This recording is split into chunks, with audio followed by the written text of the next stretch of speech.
Good morning friends. Crack UPSC exam में आप सबका हार्दिक स्वागत है। मित्रों, आज है 2 मई 2021 और 2 मई 2021 के रिलेटेड जितने भी करंट अफेयर्स के क्वेश्चन होंगे हम इस वीडियो में डिटेल में चर्चा करेंगे।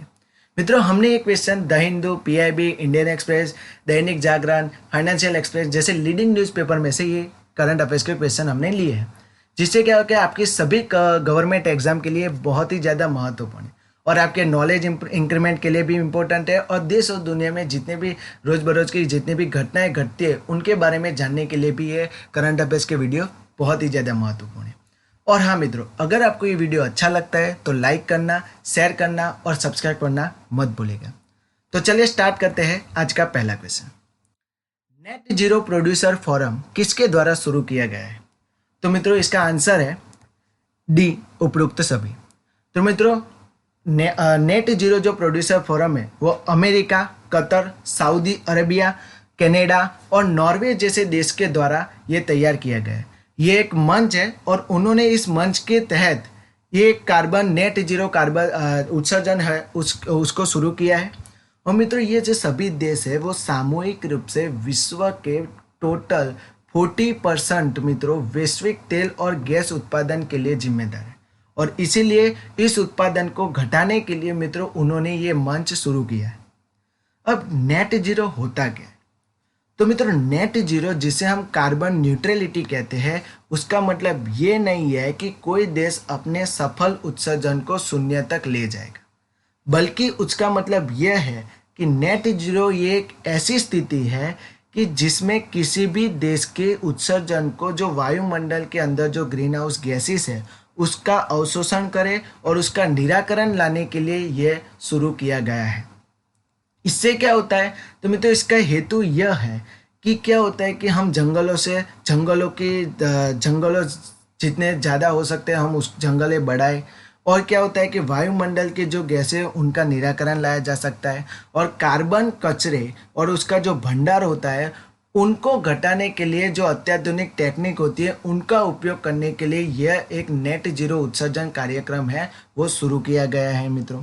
तो ये जो सभी देश है, अमेरिका है, कतर है, नॉर्वे है, कनाडा है, सऊदी अरेबिया, उनके द्वारा ये पहल ये शुरू की गई है। जिससे क्या होता है कि हम देखते हैं कि अभी क्या होता है कि जो कार्बन उत्सर्जन है, वायुमंडल में ग्रीन आउट गैसेस की क्षमता बहुत ही ज़्यादा बढ़ गई, इसीलिए हवा जो होती है वो बहुत ही ज़्यादा प्रदूषित होती है। अब हवा प्रदूषित होगी तो स्वाभाविक है कि भाई लोग बीमार ही पड़ेंगे और इसका हल लाने के लिए मित्रों इन सभी देशों के द्वारा एक नई पहल जो है वो शुरू की गई है।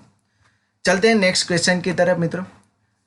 चीन के द्वारा बनाया जाने वाला अपने निजी अंतरिक्ष स्टेशन का पहला मॉड्यूल का नाम क्या है? तो मित्रों, इसका आंसर है सी, तियान है। तो मित्रों, चीन के द्वारा ये अपना एक पहला मॉड्यूल है जिसका नाम उन्होंने तिहाने रखा है। मित्रों, कुछ टाइम पहले ही मित्रों चीन ने लॉन्ग मार्च 5B नाम का रॉकेट पृथ्वी की निचली कक्षा में उन्होंने लॉन्च किया है। अब यह रॉकेट उन्होंने इसीलिए लॉन्च किया है कि भविष्य में वो अपना एक निजी अंतरिक्ष स्टेशन बनाना चाहते हैं। अब निजी अंतरिक्ष स्टेशन बनाने के लिए वहाँ पे कैसी परिस्थितियाँ होती है, वहाँ पे हम कैसे बनाएंगे, उन सब की जानकारी के लिए मित्रों उन्होंने ये रॉकेट लॉन्च किया है और इसीलिए इस रॉकेट के तहत उन्होंने अपना एक निजी अंतरिक्ष स्टेशन का एक मॉड्यूल तैयार किया है जिसका नाम उन्होंने तिहाने रखा है। और ये तिहाने मॉड्यूल मित्रों तियागोंग स्पेस स्टेशन के अंतर्गत कार्य करेगा। अब चीन ने किया है तो चीन के बारे में थोड़ी डिटेल जानना भी जरूरी है। अब चीन के बारे में बात करें तो चीन की कैपिटल है मित्रों बीजिंग। चीन की करेंसी क्या है? रेनमिनबी। आम तो चीन की करेंसी मित्रों युआन है, नॉर्मली सभी लोग चीन की करेंसी युआन कहते हैं पर ऑफिशियल करेंसी उसको रेनमिनबी कहते हैं। और चीन के प्रेजेंट टाइम पे प्रेसिडेंट कौन है मित्रों? जी जिनपिंग चीन के प्रेजेंट टाइम पे प्रेसिडेंट है। चलते हैं नेक्स्ट क्वेश्चन की तरफ। किसने विश्व के सबसे प्राचीन पानी की खोज की है? मतलब कि किस देश ने विश्व के सबसे प्राचीन पानी की खोज की है? तो मित्रों, इसका आंसर है सी, कनाडा। तो मित्रों, हाल ही में कनाडा के द्वारा चीन विश्व का सबसे प्राचीन पानी की खोज की गई है। अब ये खोज की किसने है? तो मित्रों, टोरंटो इंटरनेशनल इंस्टीट्यूट है इसके एक भूवैज्ञानिक और पृथ्वी वैज्ञानिक प्रोफेसर जिनका नाम है मित्रों डॉक्टर बारबरा सैडवुल, उनके द्वारा विश्व का सबसे प्राचीन पानी की खोज की गई है। और उनके लिए इनको इस खोज के तहत उनको मित्रों $1 मिलियन का Gerhard Herzberg Canada gold medal for science and engineering पुरस्कार से भी सम्मानित किया गया है। मित्रों यह पानी कनाडा की जो कीड क्रीक माइन है वहाँ पे 4 किलोमीटर गहराई से यह पानी निकाला गया है। और मित्रों यह पानी मित्रों सामुद्रिक पानी से भी 10 गुना ज़्यादा खारा पानी है। अब कनाडा ने किया तो मित्रों कनाडा के बारे में जान लेते हैं। कनाडा की मित्रों कैपिटल क्या है? तो कनाडा की कैपिटल है मित्रों ओटावा। कनाडा की करेंसी क्या है? Canadian dollar. और कनाडा के प्रेजेंट टाइम पे प्राइम मिनिस्टर कौन है? तो मित्रों कनाडा के प्रेजेंट टाइम पे प्राइम मिनिस्टर है मित्रों कनाडा के प्रेजेंट टाइम पे हम प्राइम मिनिस्टर के बारे में बात करें तो कनाडा के प्रेजेंट टाइम पे प्राइम मिनिस्टर है जस्टिन ट्रूडो। जस्टिन ट्रूडो हाल में कनाडा के प्रेजेंट टाइम पे प्राइम मिनिस्टर है। चलते हैं नेक्स्ट क्वेश्चन की तरफ। MACS मित्रों MACS 1407 एक भारतीय वैज्ञानिकों के द्वारा खोजी गई एक प्रजाति है। ये क्या करती है? अधिक उपज भी देती है और कीटों को नाश करने के लिए भी ये महत्वपूर्ण है। तो ये खोजी किसके द्वारा, मतलब ये प्रजाति किसकी है? तो मित्रों इसका आंसर है डी, सोयाबीन। तो मित्रों भारतीय वैज्ञानिकों के द्वारा MACS नाम की एक प्रजाति खोजी गई है, सोयाबीन की प्रजाति है। ओके मित्रों MACS 1407 भारतीय वैज्ञानिकों द्वारा विकसित किया गया सोयाबीन की एक उपज ज़्यादा पाने के लिए और कीटनाशकों का हटाने के लिए मित्रों ये स्कीम खोजी गई है। मित्रों ये स्कीम किसके द्वारा खोजी गई है? तो मित्रों पुणे के अगरकर रिसर्च इंस्टीट्यूट के द्वारा इस स्कीम को विकसित किया गया है।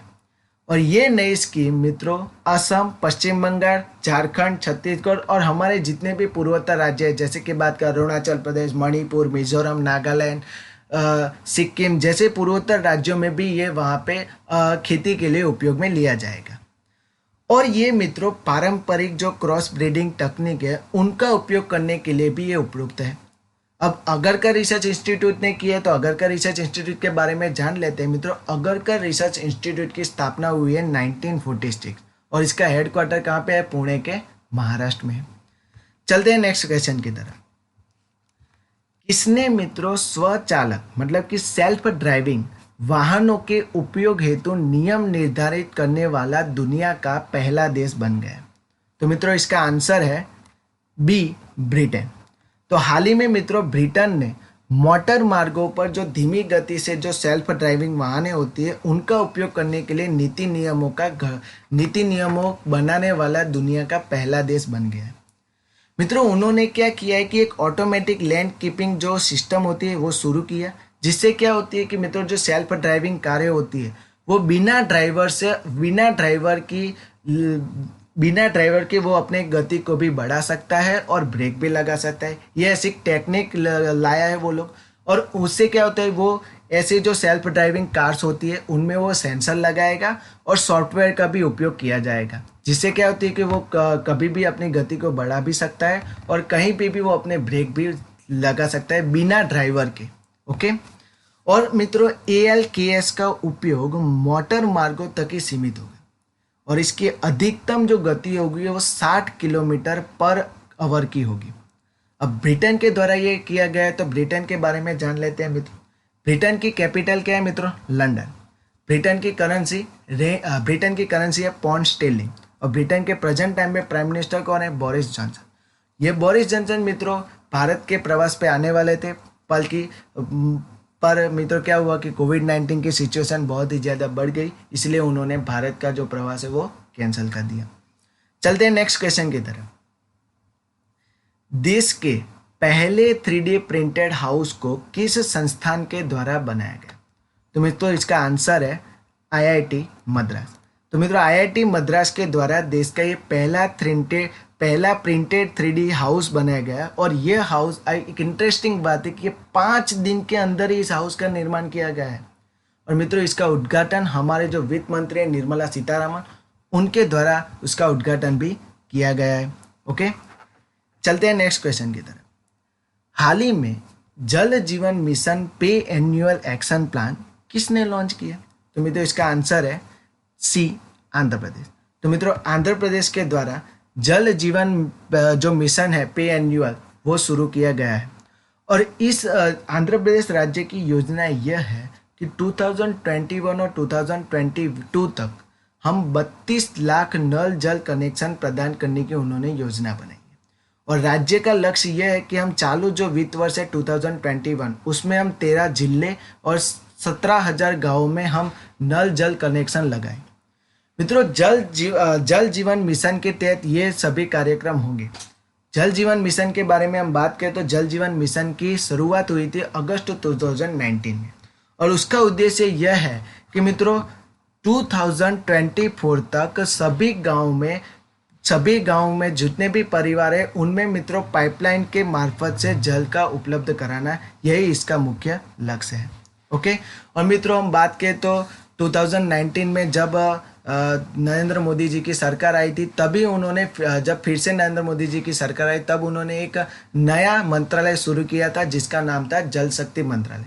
और हाल में जल शक्ति मंत्रालय के पहले मिनिस्टर कौन थे मित्रों? गजेंद्र सिंह शेखावत हाल में जल शक्ति मंत्रालय के मिनिस्टर हैं। चलते हैं नेक्स्ट क्वेश्चन की तरफ।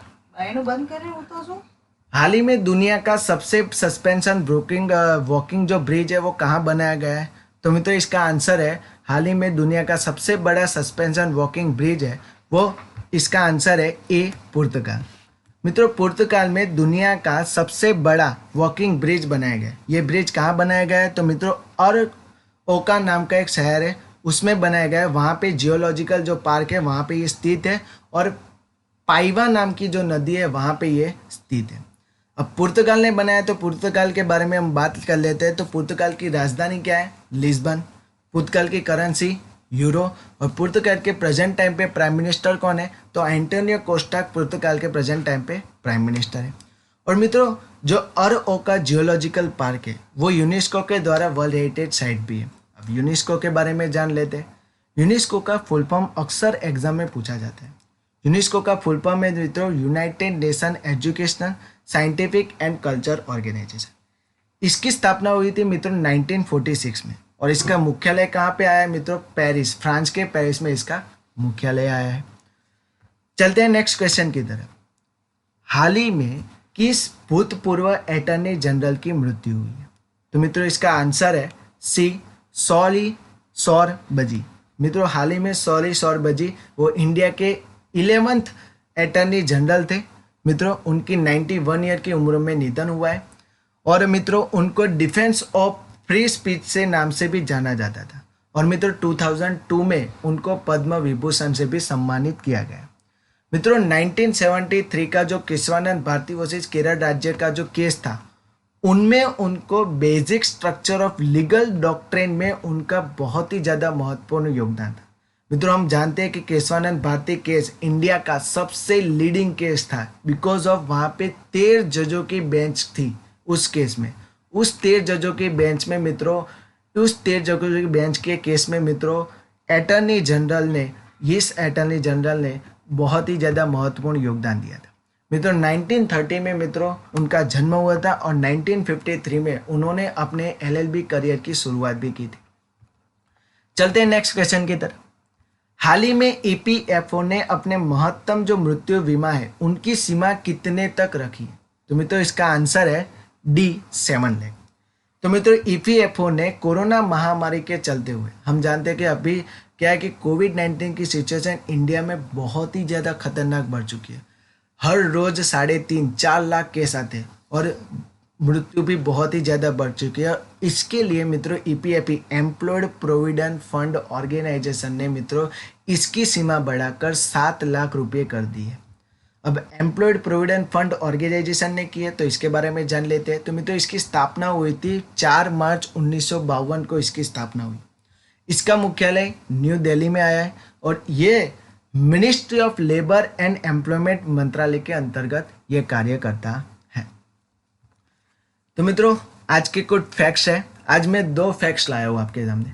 फैक्ट बहुत ही ज़्यादा इंपॉर्टेंट है। एक, दिल्ली की जो करंट 2 दिन पहले की जो होम मिनिस्टर के द्वारा एक लाया गया है गैजेट, उसके द्वारा एक फैक्ट है, बहुत ही ज़्यादा इम्पोर्टेंट है। आपके एग्ज़ाम में 100% इसमें से आंसर आएगा ही आएगा। मैं गारंटी देता हूँ कि इसमें से आंसर आएगा ही आएगा। एक क्वेश्चन तो इसका आएगा ही आएगा, क्योंकि ये बहुत ही ज़्यादा महत्वपूर्ण है। तो चलते इसके बारे में चर्चा करते हैं मित्रों। दिल्ली सरकार की जितनी भी जिम्मेदारी है वो पूर्ववत रहेगी। मतलब कि अब क्या होगा कि अब ये नियम ऐसा आ गया है कि अब दिल्ली सरकार में, दिल्ली गवर्नमेंट, दिल्ली के जो मुख्यमंत्री है अरविंद केजरीवाल, उनको अब जो भी कार्य करना होगा वो कार्य करने से पहले उनको दिल्ली के उपराज्यपाल से परमिशन लेनी होगी। That's compulsory. ओके, अब यहाँ पे दिल्ली के जो उपराज्यपाल है उनकी मित्रों जो सीमाएं होती है वो बढ़ा दी गई। मतलब उनकी जो सत्ता होती है, जो ताकत होती है, उनको पावर्स ज़्यादा दे दी गए हैं मित्रों। हाल ही में जो केंद्रीय गृह मंत्रालय, उन्होंने कहा है कि राष्ट्रीय राजधानी क्षेत्र जो दिल्ली अधिनियम संशोधन बिल लाया गया 2021, उसके तहत उन्होंने यह किया कि स्वास्थ्य और शिक्षा संबंधी क्षेत्रों में आवश्यक कार्यवाही करने हेतु निर्वाचित सरकार की संवैधानिक और कानूनी जिम्मेदारी में किसी भी तरह का परिवर्तन नहीं किया जाएगा। मित्रों, उन्होंने क्या किया कि 24 मार्च को संसद में एक बिल पारित किया और उसके तहत उन्होंने दिल्ली के जो उपराज्यपाल है बराबर अनिल बैजल, हाल में दिल्ली के उपराज्यपाल अनिल बैजल है, उनकी जो शक्तियां हैं उनको बढ़ा दी गई। और उसके तहत अब जो भी कार्य दिल्ली गवर्नमेंट को करना है, उन कार्य को करने से पहले उनको दिल्ली के जो उपराज्यपाल अनिल बैजल है उनकी परमिशन लेनी होगी। अगर उनकी परमिशन में उन्होंने ना बोला तो दिल्ली गवर्नमेंट वो कार्य नहीं कर सकती। ओके, ये ध्यान भी रखना है। अब दिल्ली के बारे में, तो दिल्ली के बारे में हम जान लेते हैं मित्रों। वर्ष 1991 में एक संविधान अधिनियम 1991 के अंतर्गत अनुच्छेद 239AA के तहत दिल्ली को नेशनल कैपिटल का दर्जा दिया गया और एक केंद्र शासित प्रदेश का गठन भी किया गया। और मित्रों, दिल्ली गवर्नमेंट के पास जो पब्लिक एडमिनिस्ट्रेशन है, पुलिस और जो लैंड है, उन सबको छोड़कर बाकी सब के लिए वो अपना नियम कानून बना सकती है। बट हाँ, जो पब्लिक एडमिनिस्ट्रेशन है, पुलिस है और जो लैंड है, वो होम मिनिस्टर के अंडर ही कार्य करता है। उसमें दिल्ली गवर्नमेंट कुछ नहीं कर सकती, क्योंकि उनकी शक्ति दिल्ली गवर्नमेंट के हाथ में नहीं है। अब दिल्ली के बारे में बात करें तो मित्रों, दिल्ली वो हमारी नेशनल कैपिटल है, आप सब जानते हैं। और दिल्ली के प्रेजेंट टाइम पे मुख्यमंत्री कौन है, तो मित्रों अरविंद केजरीवाल प्रेजेंट टाइम पे दिल्ली के मुख्यमंत्री है। और दिल्ली के उपराज्यपाल के बारे में मैंने बताई है कि दिल्ली के उपराज्यपाल कौन है मित्रों, तो अनिल बैजल दिल्ली के हाल में उपराज्यपाल। चलते हैं आज का दूसरा फैक्ट के बारे में बात करते हैं मित्रों। दूसरा फैक्ट है करेन विद्रोही। मित्रों, हम बात करते हैं म्यांमार। ये करेन विद्रोही मित्रों म्यांमार में, और म्यांमार में तख्ता पलट हो गया। आप सब बात जानते हैं इसके बारे में, तख्ता पलट हो गया।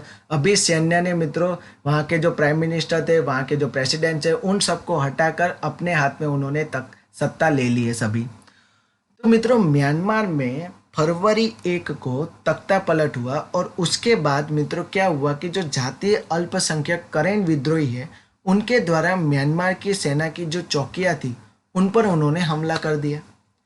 और इससे क्या हुआ कि म्यांमार सेना ने थाई सीमा के नज़दीक स्थित एक गांव और जो बस्ती थी उन पर उन्होंने हवाई हमला शुरू करवा दिया। करेन नेशनल यूनियन जो है वो म्यांमार का सबसे पुराना विद्रोही समूह है और उसने कहा है कि उसके लड़ाकों ने साल्विन नदी के पश्चिमी तट पर सेना के कैंप पर कब्जा भी कर लिया है। अब करेन नेशनल यूनियन के बारे में हम बात करें तो ये एक प्रमुख राजनीतिक यानी कि पॉलिटिकल पार्टी है वहाँ पे, जो थाईलैंड की जो सीमा है वहाँ पे वो स्थित है। और वहाँ पे क्या होता है मित्रों, जो बसने वाले जो जाति होते हैं वो अल्पसंख्यक माइनॉरिटीज, करेन माइनॉरिटीज जो लोग होते हैं वहाँ पे वो लेते हैं उनका प्रतिनिधित्व। ये करेन विद्रोही जो पॉलिटिकल पार्टी है वो वहाँ पे इसका प्रतिनिधित्व करता है। जो करेन राष्ट्रवादी ने वर्ष 1949 से काउथोली नामक एक स्वतंत्र राज्य के लिए संघर्ष भी वो कर रहे हैं। Okay, thank you so much. आज के लिए इतना ही है। अगर आपको वीडियो अच्छा लगेगा तो मित्रों लाइक और शेयर करना मत भूलेगा और ज़्यादा से ज़्यादा सब्सक्राइब करेगा, अपने मित्रों को भी शेयर करेगा, जिससे क्या होता है कि आपके मित्र भी अपने जो जॉब्स होती है या कोई वो अपनी नॉलेज इंक्रीमेंट के लिए भी वो शेयर करिएगा, जिससे क्या होता है कि उसको भी इसके बारे में पता चल सके। और आप कहीं पे भी, अगर आप कहीं पे भी इंटरव्यू देने जाओगे, वहाँ पे भी आपको अगर ये बहुत ही ज़्यादा करंट अफेयर्स महत्वपूर्ण रहेगा। Okay guys, thank you so much.